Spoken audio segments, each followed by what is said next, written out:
Здравствуйте! В эфире информационная программа «Настоящее время. Азия». В пражской студии я, Динара Аргин. Сегодня в выпуске. Взрывы в Дрездене с антиисламским подтекстом. Неизвестные взорвали 2 бомбы. Одну у мечети, где находились имам и его семья, другую у Конгресс-центра. Это может произойти во всем мире. Мы ожидали что-то вроде этого. Раньше нам разбивали стекла, рисовали антиисламские граффити на стене. В Таджикистане в процессе всеобщей смены бывших советских названий городов и сел на таджикские появились десятки населенных пунктов с одинаковыми именами. Население запуталось, а власти собираются переименовать все во 2-й раз. Чтобы отличить, говорим Нижний, Верхний и Средний Сырозий. Чисто кыргызская элитная деревня посреди Новой Москвы. Особняки для кыргызстанских богачей в поселке Поддубье строят исключительно их же земляки. Там наша земля, наши люди, но работы там нет. 75 лет назад начались массовые расстрелы евреев и цыган в киевском Бабьем Яру. В огромном овраге на окраине Киева нацисты и украинские коллаборационисты уничтожили больше 100 тысяч человек. Цыган хватали, евреев хватали, и всех Бабин Яр, значит, убивали. Кандидаты в президенты США Трамп и Клинтон сошлись на первых теледебатах. После подсчета голосов на американских телеканалах Хиллари Клинтон уверенно победила, но Трамп считает иначе. Опросы избирателей в сетях показывают, что я очень хорошо выступил. Сотни тысяч людей уже проголосовали за то, что я победил. В Америке одновременно испытали сразу 2 новейших двигателя для марсианских космических кораблей. Теперь американцы собираются строить обитаемую базу на Марсе. Россия, между тем, построила новую военную базу на границе с Украиной. При строительстве тоже использовались новейшие технологии. Производятся пусконаладочные работы по инженерным системам жизнеобеспечения. Взрывы в Дрездене прогремели у мечети в центре города и Международного конференц-центра. Немецкая полиция расценила их как проявление расизма. Пока за оба взрыва ответственность никто не взял. Но, как считает глава полиции, цитата, «мы предполагаем, что здесь есть ксенофобский подтекст». На месте взрыва были найдены элементы самодельного устройства. Первый взрыв раздался у мечети, внутри которой в тот момент находились имам и его семья. Из них никто не пострадал. Второй прогремел на террасе между отелем и Международным конгресс-центром. Также обошлось без жертв и пострадавших. Местные мусульмане, прихожане мечети, говорят, что нападение не стало для них неожиданностью. Это может произойти во всем мире. Мы ожидали что-то вроде этого. Раньше нам разбивали стекла, рисовали антиисламские граффити на стене. Но это в 1-й раз, когда происходит взрыв. Надеемся, что он будет и последним, и мы будем счастливо жить в Дрездене. Но на самом деле, как и в Дрездене, это может случиться и в Стамбуле, и в Париже, и в Берлине. Мы должны быть все время начеку, держать глаза открытыми, чтобы успеть остановить тех, кто попытается сделать это в будущем. Местная полиция уговаривает население не поддаваться панике, а федеральный министр внутренних дел убежден, что взрывы – это своеобразный ответ ультраправых на теракты радикальных исламистов. Конечно, эти 2 события вынуждают нас принять еще более строгие меры в области безопасности. Но я предостерегаю всех против истерии. Наоборот, вся полиция Саксонии сейчас на ногах, и мы обязательно раскроем эти преступления. Международные террористы злоупотребляют исламом, чтобы оправдать свои преступные действия. Однако ответная агрессия, в том числе против традиционного ислама в Германии, это еще более ужасающее преступление. Взрыв и нападение произошли всего за 1 день до 10-й годовщины немецкой исламской конференции и за несколько дней до празднования Дня германского единства. Слава Богу, не было жертв и никаких серьезных травм, но мы не хотим, чтобы это было в Германии, независимо от того, кто является мишенью. В Азербайджане снова изменили Конституцию. В республике прошел референдум по внесению изменений в главный закон, который ЦИК уже признал состоявшимися. Поправки коснулись увеличения президентского срока с 5 до 7 лет, снижения возрастного ценза для кандидатов в президенты, то есть теперь на главный пост могут претендовать граждане моложе 35 лет, и введение должностей вице-президентов. Напомним, что Конституцию Азербайджана меняли уже дважды в 2002 и 2009 годах. В преддверии нынешнего референдума были арестованы десятки представителей оппозиции. Тем не менее, на улицы вышли тысячи несогласных с очередными изменениями в Конституцию, называя их антидемократическими и вносимыми с целью укрепления монархического режима Алиевых. Политологи считают, что Ильхам Алиев пытается надолго сосредоточить власть в руках его семьи. То, что предлагает сегодня режим Алиева совершить в Азербайджане, то есть пойти путем я думаю, все зрители знают, что такое в Северной Корее и в Сирии. Да? То есть это дедушка, отец, сын. И точно так же было в Корее от Хафиза Асада к сыну Башара Асада. В Азербайджане уже произошло от Гейдара Алиева к сыну Ильхама Алиева произошла эта рestaurация с 2003 года по сегодняшний день. И то, что предлагается сегодня, в 26 сентября, поправки в Конституцию, они предлагают ввести пост конкретно первого вице-президента и уменьшить возрастной ценз с 35 лет до 18 лет. Объясняю это по-простому, чтобы зрителям и слушателям было бы понятно, да, что первый вице-президент, это автоматически предлагается пост для Мехрибан Алиевой, супруги нынешнего президента. В Азербайджане существует официальное правительство, которое возглавляет Ильхам Алиев, то есть он президент, это в Конституции, исполнительная власть, как у нас работает. Президент по Конституции, вторая должность принадлежит премьер-министру. Но существует еще теневое правительство. Это теневое правительство называется фонд Гейдара Алиева, где президентом является Мехрибан Алиева.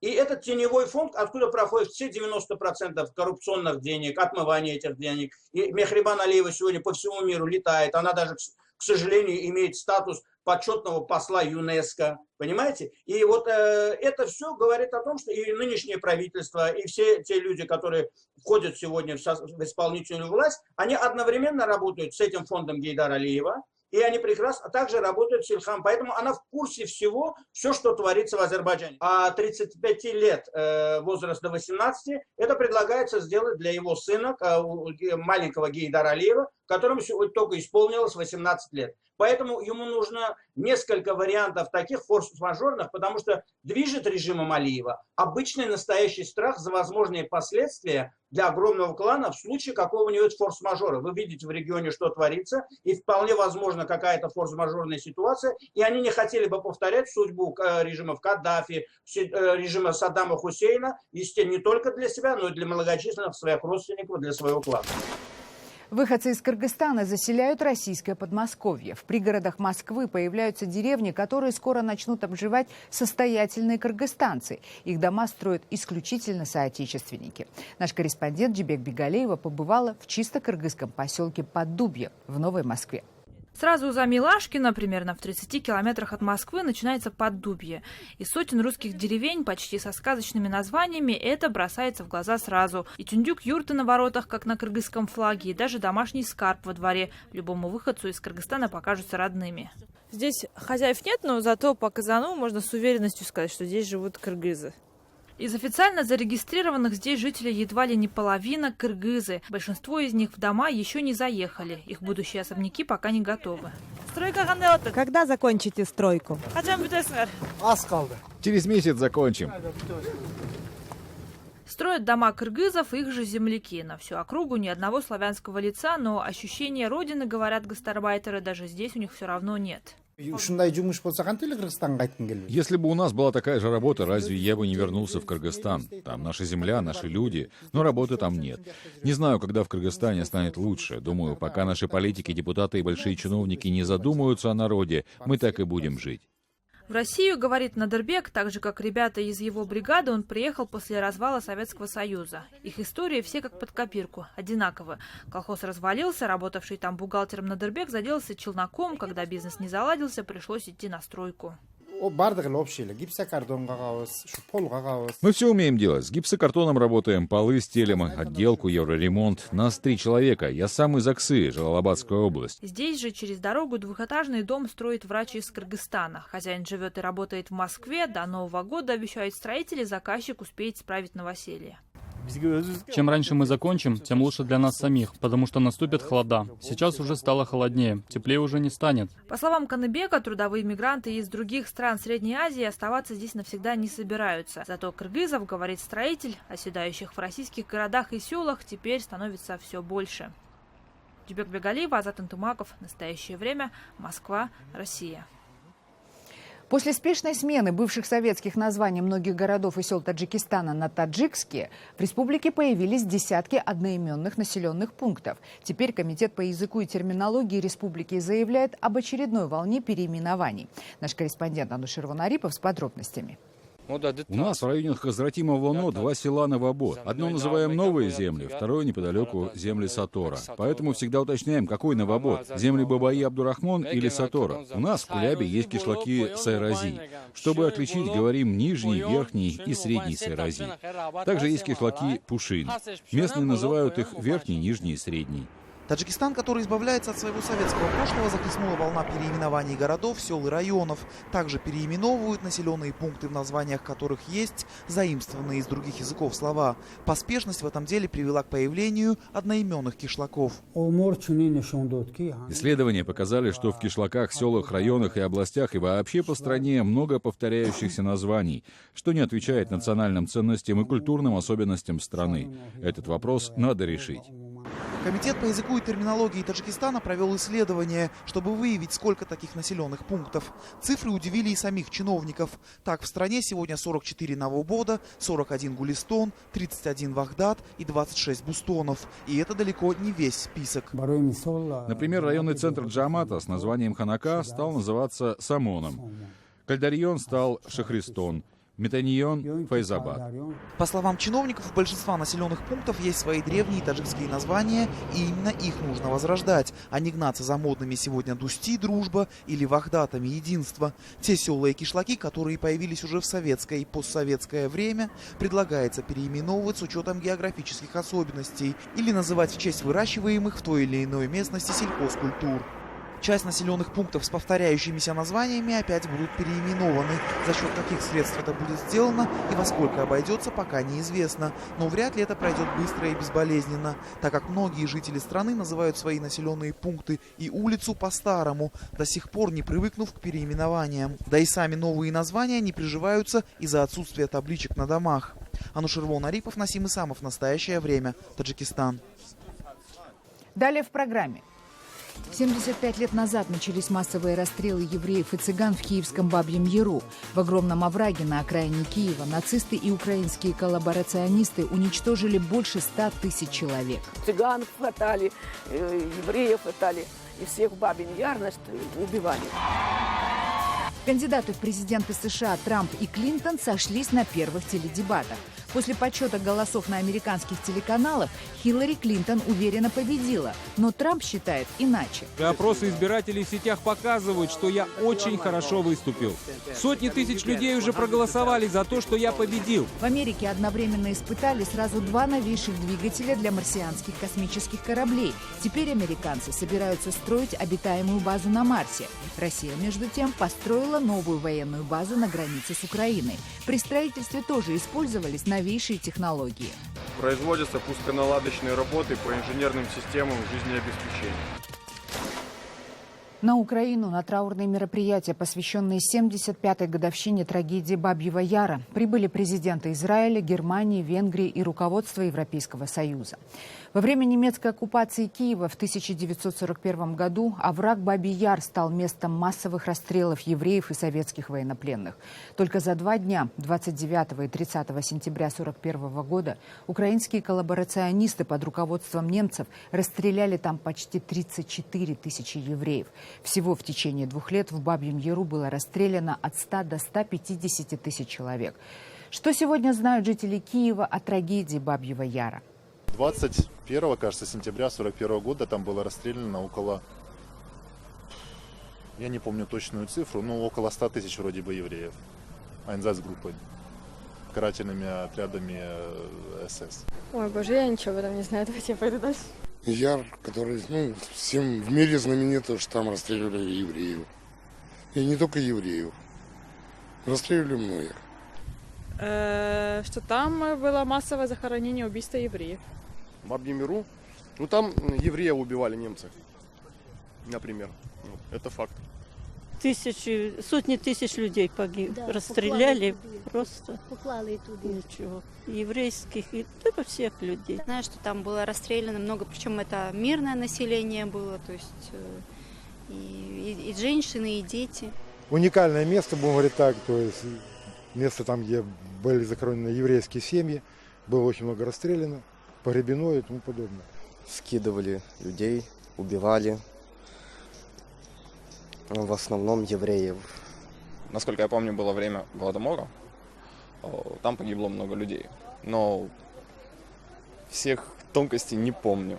Первый расстрел в Бабьем Яру произошел ровно 75 лет назад, 27 сентября 1941 года. Помимо евреев и солдат Красной Армии, нацисты целенаправленно уничтожали в Бабьем Яру и цыганское население Киева. Бабий Яр мир знает как место массового уничтожения советских военнопленных и гражданского населения, главным образом евреев, а также цыган. И только в этом году в урочище установили памятник погибшим ромам – чугунную повозку. И вот бабушка пошла, тогда не ехала, а пошла просто на рынок. Что-нибудь купить. И мама ждала, она не вернулась. Вот. А тогда же стали соседи друг другу говорят, там вот цыган хватали, евреев хватали. И всех в Бабин Яр, значит, убивали. Боль утраты не утихает даже спустя десятилетия. Раиса Набаранчук потеряла в этой трагедии свою бабушку. Ее мать провела остаток войны, скрываясь в подвале у соседей. Сама Раиса родилась в 1943-м, уже через 2 года после начала расстрелов. Когда родители рассказывали об этом, то, конечно, они плакали, а вместе с ним и мы плакали. А вот фотография моего брата старшего, Леонида, который пережил Бабин Яр, остался жив. На выставке в Киеве Раиса Набаранчук представила многие семейные реликвии, но с особой любовью она рассказывает про бабушку и ее шаль. Признается, как только ее надевает, сразу хочется танцевать. Эх ты, дорогая! Назло смерти. Он для нас дорогой, потому что это бабушкин. Но от него какой-то идет запах родной, наверное. Глаза у нее добрые. Это накануне, наверное, войны. Она как будто что-то предчувствовала, что-то в нее было какое-то... Сердце подсказывало, что ох, беда будет. Оно так и случилось. После войны советские власти нечасто говорили о трагедии в Бабьем Яру. Этот монумент установили лишь в 1976-м. Родители Раисы Набаранчук присутствовали на его открытии, однако памятник погибшим цыганам появился только в этом месяце. Кандидаты в президенты США Дональд Трамп и Хиллари Клинтон впервые встретились лицом к лицу в первом раунде теледебатов. Он продлился почти 1,5 часа. По мнению наблюдателей, Клинтон была значительно увереннее, чем Трамп. Об этом свидетельствуют и данные голосования на ведущих американских телеканалах. Тем не менее, кандидат от республиканцев Дональд Трамп утверждает, что победил именно он. Я считаю, что я выступил очень хорошо. Ты приходишь на дебаты, ты не знаешь, чего ожидать. Но уже опросы избирателей в сетях показывают, что я очень хорошо выступил. Сотни тысяч людей уже проголосовали за то, что я победил. Это о чем-то говорит? Я Виктория Купчинецкая, я нахожусь в пресс-центре университета Хофстра в штате Нью-Йорк. Здесь буквально час назад закончились первые президентские дебаты между Хиллари Клинтон и Дональдом Трампом. Дебаты продолжались 1,5 часа, и они были посвящены 3 важным темам: безопасности Америки, процветания Америки и направлению, в котором Америка должна развиваться. Что касается платформ, политических платформ кандидатов, мы здесь много нового не услышали. Их положение мы слышали уже и раньше. Но вот что меня лично поразило, это та агрессивность, с которой сразу же начала дебаты Хиллари Клинтон. Она перешла в наступление буквально на 3-4 минуте после начала, и она пыталась представить Дональда Трампа как недостойную личность. Я об этом поговорила с Рудольфом Джулиани, бывшим мэром города Нью-Йорк. Я спросила у него, не показалось ли ему тоже, что Дональд Трамп как-то потерял концентрацию в самом начале дебатов. Рудольф же Джулиани считает, что это средство массовой информации к Трампу несправедливое, особенно предвзято на этих дебатах к нему отнесся модератор дебатов Лестер Холл. Вот что Джулиани мне сказал. Это ваша субъективная предвзятая оценка. Я прямо вам всем медиа удивляюсь. Я страшно разочарован тем, как дебаты модерировал Лестер Холл. Я американец, и я ожидаю от СМИ определенного уровня этики и объективности. Лестер Холл сегодня вообще этого не продемонстрировал. Сразу после дебатов я вышла из этого пресс-центра и стала беседовать со студентами Хофстра University. Клинтон, во-первых, она много говорит, то, что противоречит ей. Потом очень много скандалов, там, где она увлечена во лжи. Да, и немногие ее долюбливают. А что вот в чем проблема с Трампом? Почему не любят Трампа? Много можно об этом долго говорить. В основном в его высказываниях, в его какой-то, можно сказать, даже необразованности в каких-то моментах, очень резких высказываний насчет определенных рас, насчет женщин. Хочу напомнить, что будет еще 3 раунда дебатов. 2 раунда между кандидатами на пост президента США и 1 раунд между кандидатами на пост вице-президента США. Я Виктория Купчинецкая, Сергей Гусев из пресс-центра университета Хофстра в штате Нью-Йорк. Предвыборные баталии кандидатов в президенты США несколько заслонили собой 2 очень важных для Америки события национального масштаба. В стране почти одновременно прошли успешные испытания 2 ракетных двигателей для сверхтяжелых космических ракет. Один двигатель испытывало Национальное космическое агентство НАСА, другой – глава корпорации SpaceX, частный предприниматель Илон Маск. Теперь Америка уже в ближайшее время сможет начать осуществлять свою мечту по покорению Марса. Вы видите кадры НАСА, на которых идет испытание двигателя для сверхтяжелой ракеты, которая выведет в космос новейший американский 7-местный космический корабль «Орион». С его появлением американская космонавтика должна полностью избавиться от зависимости от российских ракетоносителей. И, как планируется, при помощи пилотируемого «Ориона» начнется сначала строительство обитаемой базы на Луне, а потом оттуда будет отправлена миссия на Марс. Илон Маск имеет еще более амбициозные планы. После успешного испытания его собственного ракетного двигателя он рассчитывает в течение уже ближайших лет начать заселять Марс людьми. Об этом он сообщает в своем твиттере. У Илона Маска также готов проект космического корабля, который должен доставить на Красную планету 100 первых колонистов. Американское правительство также имеет очень четкий план колонизации Марса. После доставки туда необходимых грузов на Марсе будут построены колоссальные солнечные батареи и ядерные реакторы. Кроме того, планируется создание большого количества обитаемых модулей и транспортных сетей. Первая зона на Марсе, заселенная людьми, составит почти 100 километров в диаметре. Тем временем Россия уже построила новую базу, только не марсианскую, а военную на границе с Украиной. Это один из нескольких новых военных объектов, созданных, как утверждает Москва, для противодействия растущей активности НАТО у российских рубежей. Как вы видите, во время строительства новой военной базы также применялись новейшие технологии. Уже назначен командный состав частей и подразделений. Идет их комплектование военнослужащими-контрактниками. В состав нового соединения войдут 3 мотострелковых, танковые и зенитные ракетные полки, а также полк самоходной артиллерии. С октября дивизия начнет получать вооружение и военную технику и будет полностью сформирована к концу года. Заканчиваются отделочные работы в последних 3 общежитиях. Производятся пусконаладочные работы по инженерным системам жизнеобеспечения. В ближайшее время военный городок будет готов к размещению личного состава. Это были все новости, о которых мы хотели вам рассказать. Читайте нас в социальных сетях и смотрите на сайте currenttime.tv. Мы встретимся с вами завтра в это же время. Всего доброго.